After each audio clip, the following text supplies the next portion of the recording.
Hi, I gave you a little bit of a view of my motorbike that I bought recently, Suzuki SV1000, which I just took on a bit of a nice ride.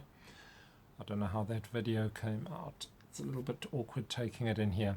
Okay, so we shall do a aeroplane special. Right after I've spoken just about that, then all the rest will be about aeroplanes, which I haven't done in quite a long time. Now, because I have been looking and working on the various Porsches, I did grab this body back, which I got, someone was doing this project, and I'm sure it was a bit of a costly thing to buy, this Porsche Speedster body, which I originally, I have mentioned it in a video and I wasn't keen on it. The surface is quite different from a kit model. But since the guy already has sort of, you know that other body that I was using as a paint mule, that's the abandoned kit for this. So there is all the rest of a kit there, and I probably should actually do a mod, fix this thing up, even though I don't really know how to do a good spray job on this kind of surface. But it probably is worth keeping. Sort of rare, very unusual. Okay, all the rest aeroplanes. To start with, so I'd recently fixed the undercarriage on there, and then I was getting to the canopy framing using tape, using the painted tape. Now, this green that I've got currently, I'm sort of realizing that, I don't know, it sort of comes across okay on video, but when I look at it directly, it's not really what I'm wanting, and it's not giving a very good effect. I think, firstly, the paint is a bit too light. I should probably be using that grey color rather than the green color. So I might redo that. The bars are also, even though I'm following the bar thickness on the model, does look a little bit too thick. I'll go and look at the thing again. But I do need to finish this. This is sort of just nagging to be completed. The one thing that does come across though is when the light shines through that tape, if it's not a strong color, you get that translucent look. So that's part of the problem. The darker your color, and possibly even double spraying it, gives you that thicker canopy feeling, and that's not what's happening right there. So this one is probably one of the first aeroplane models that should get finished. And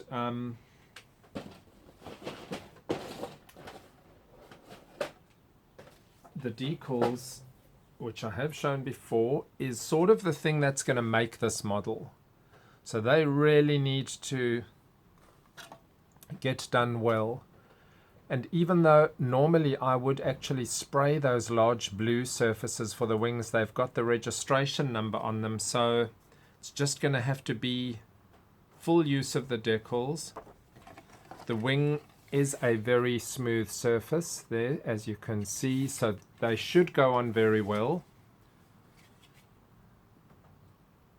And luckily these decals look in pretty good condition, although I'm actually noting now I don't really see the carrier film. Now, does anyone know, would that mean that this kit, and I guess that would be a little bit unusual for AMT, they wouldn't require you to actually cut out the border of all of the decals, would they? But like if I hold this up, you can't actually see any edge to the carrier film. So it almost looks like this is a single complete piece of carrier film. Which means I think you do need to cut it out. And I'm also noticing that there's a bit of a crack in the paper there. That means I can expect this W to actually crack apart in the water, but I'll do that carefully and salvage it. So these were the pieces for the windows. They're just a single piece that goes in. And although it all looks recessed, I think one of you did mention using crystal clear to make your own windows. I'll probably just go with the kit method, even though you get recessed windows. Horizontal stabilizers are done. This was that bit of a mess up that I did, where I ended up cutting off the back of the tail cone, and the reason for that, I'm trying to remember, one of these is the one of those was the fin.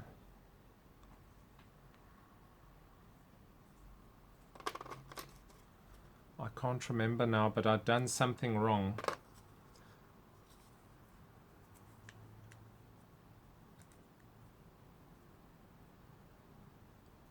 Because you couldn't slot them in. I'm gonna have to go and figure out what I did wrong there. But really, there's not a whole lot left. Engine is painted as much as I'm going to do.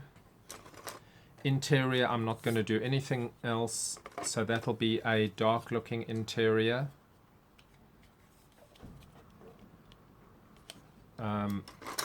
But there is that whole bunch of canopy framing, which will definitely be the huge slowdown on this. And I can't do that with tape. And they're one of those kits where the framing is sort of just a rounded area. I'm not keen on that method of painting them and just going over onto the windows themselves and then cleaning it later with a toothpick, but that might be what has to be done here. I'm not sure. Well, okay, either that or a lot of awkward shape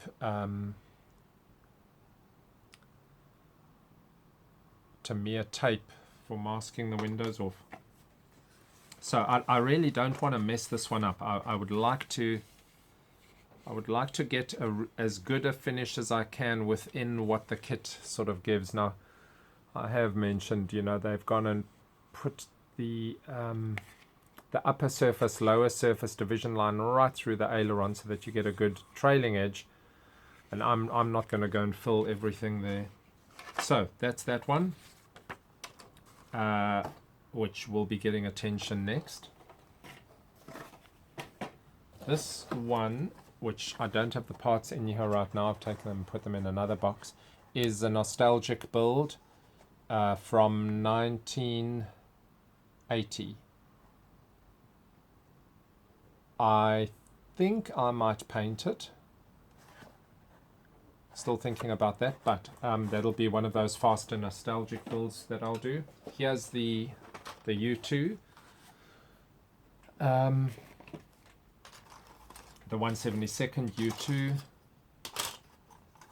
which has got recessed panel lines and is actually, I think, a very nice model all in all. This is the amount of stuff that's left. We've got that bit of imperfection with my wings, which I have spoken about. Undercarriage, might as well just do undercarriage up. There's next to nothing in the cockpit. So again, quite a fast build.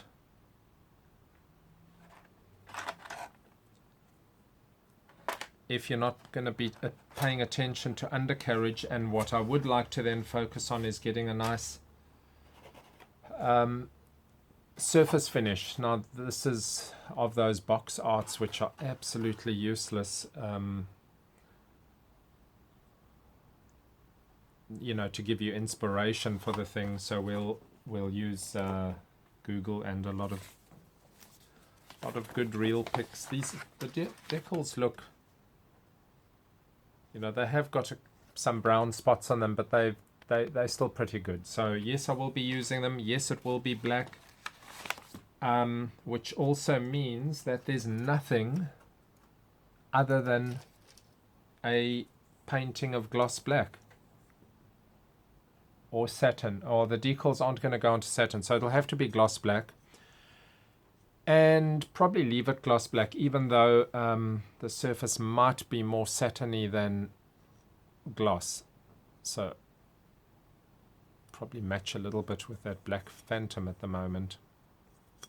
So another one that's not a difficult build at all, other than just getting things well built. The spraying will be easy.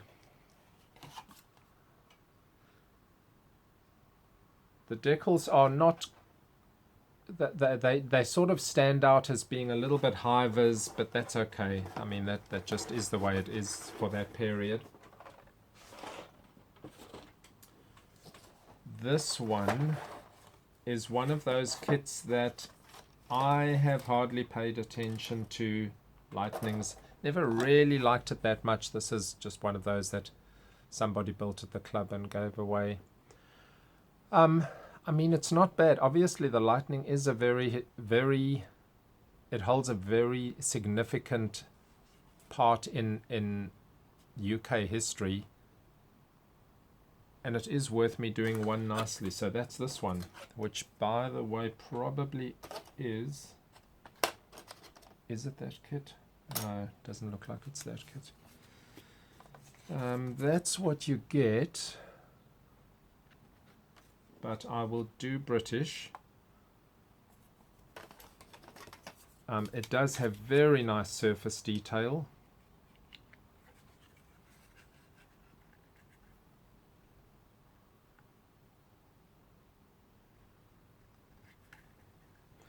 So, you know, very simple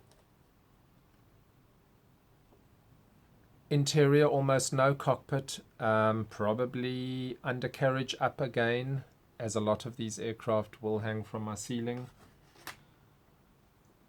And leaving out undercarriage again, and probably, I'm not that keen on having those tanks on the wings, so just a clean lightning. Again, fast build, but take it easy on the color scheme. So this time we've got metal and black.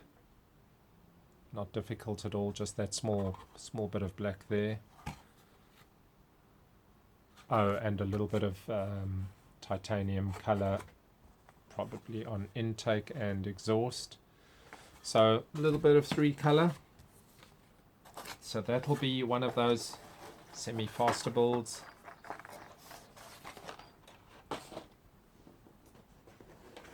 I don't think I've spoken about this one.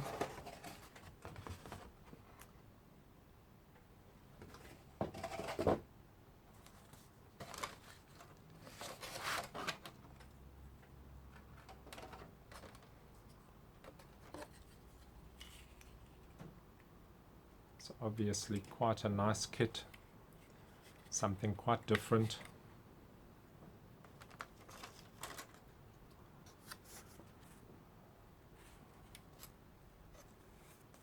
Now I can feel, okay, fish moths have got to that at some stage in its history, eating around the decals, but the decals themselves might be okay. Questionable on the glue quality, but I think we can get them to be quite usable. Quite a large wingspan aircraft.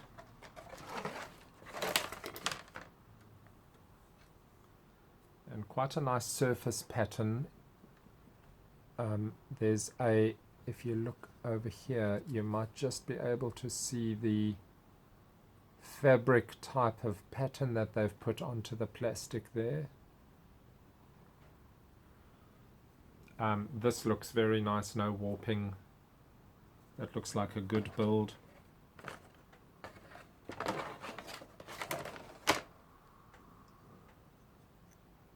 Very nicely done canopy framing, and that'll be a lot easier to paint. That will need masking.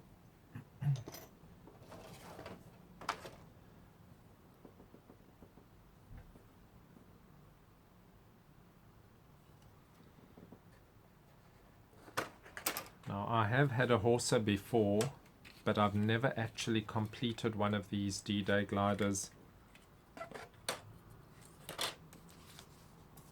So I am looking forward to actually having one of these done. And I'm guessing one should do the invasion stripes. I don't know if that was, if some of them didn't have or some of them did have.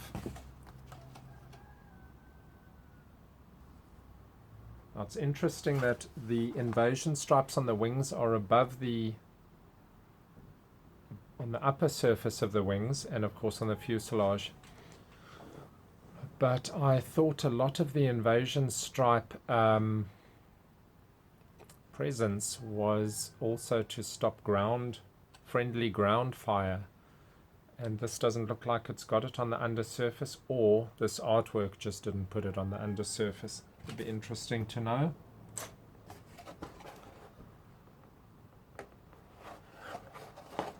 Maybe the intention was because of the low-flying Dakotas and transport gliders that it was simply more likely to be shot by friendly aircraft rather than ground fire. Okay, the Concorde, which I have mentioned, but I want to look at again. I can't believe that I actually have never built one. This does look very good. So thin and long.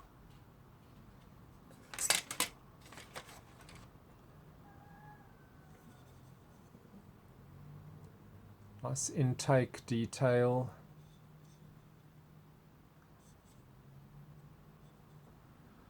But do I do it with undercarriage down? It will need some nose weight, I'm guessing, but where do I put it? I hardly have space for anything in any cabinet anywhere. Decals, definitely the thing that makes this aircraft, so it does need that nice white finish, and British Airways I will do.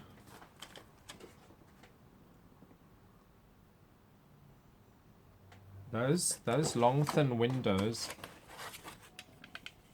so it's good that they've been molded as a closed item there, and I can very carefully run a darker ink into each of the window recesses after painting, or which will give that effect, by the way, that sort of black window effect, or just ignore it completely. But it probably would look better with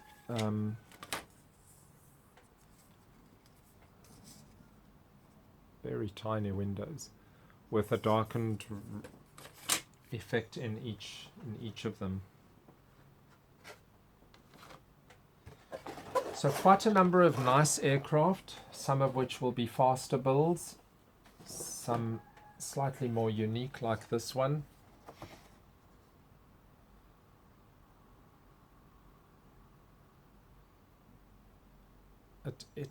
You know, the artwork over here does show the windows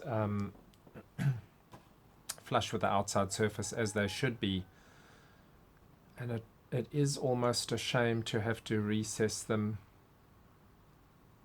but you know, it's not a competition aircraft, it's just to look nice.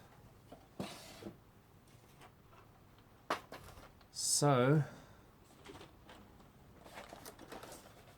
that covers a bunch of those aircraft that will be coming up in the next 3 or 4 months. The B1, I've been looking at the B1. It's way more overwhelming in the box before you start taking it apart and digging into it. After the fact, once you've sort of got familiar with it, it isn't at all as overwhelming. And I'm actually quite looking forward to getting progress on that one. one of the big things is just to get those the main fuselage joint lines correct, and the wings to be onto their little swivels as you're doing that. I will need to give a little bit of a thought as to the swing wing painting, so that you're actually able to paint the parts of the swing wing which are very close or inside the fuselage area at the time. Might need to pre-spray some areas. So I will be starting small bits on the B1, cleaning up, and we'll be talking about that again soon. Okay, well that covers a bunch of the aeroplanes. Happy modeling.